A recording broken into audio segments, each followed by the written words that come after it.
All right, now, Michael, you have another set of valuations for us. This is for college football teams. Now, this sounds odd. How do you put a value on a college football team? I can't go buy Alabama, for example. You might be the only one that can, Bob. But no, you're absolutely right. We look at four things. We look at the money that the school contributes to its conference. We look at the money that it contributes to academic programs in its school. Also, we look at the money that it contributes towards the athletic department itself. And then we kind of take a measure of how much money it generates for the local economy. All right, now don't think this doesn't take a long time, by the way, because they went through 128 Division I teams, 125 that report to the Department of Education. Army, Navy, and Air Force do not. Of those 125, how many are making a profit? I just got to say real quickly, I like to take credit for this, but I didn't. Chris Smith of the Sports Money team did, but so a tip of the cap to him.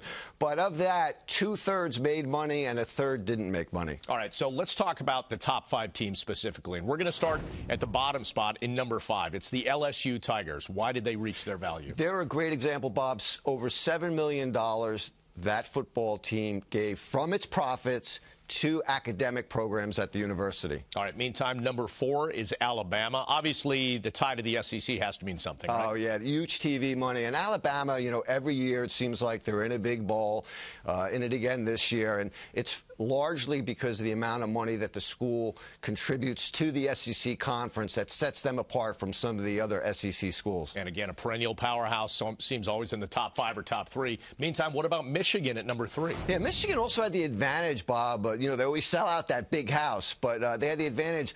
In 2013, they had one more home game than the previous season, and because of that, that was an extra $10 million in revenue. All right, now we talk about that one. You never know where they're going to factor in, but it's always going to be near the top, Notre Dame. Why number 2? You know, Notre Dame typically has over 60,000 people that come from outside of South Bend to attend a Notre Dame game. You know, they're truly a national brand, and each of those people will spend, on average, $200. So Notre Dame is really near the top because of the economic contribution it makes to the surrounding economy. And then you talk about appeal of a state, and then people leave the state of Texas and they go nationwide and global wide. The appeal of Texas at number 1. Yeah, University of Texas is really, I would say, one of the other few schools that are national brand. They actually, their lead at number 1 slipped a little bit. I think their value is going to go up next year because this year, our profits for the school reflect the fact that when Mac Brown got canned and his whole staff left, they had to pay about $10 million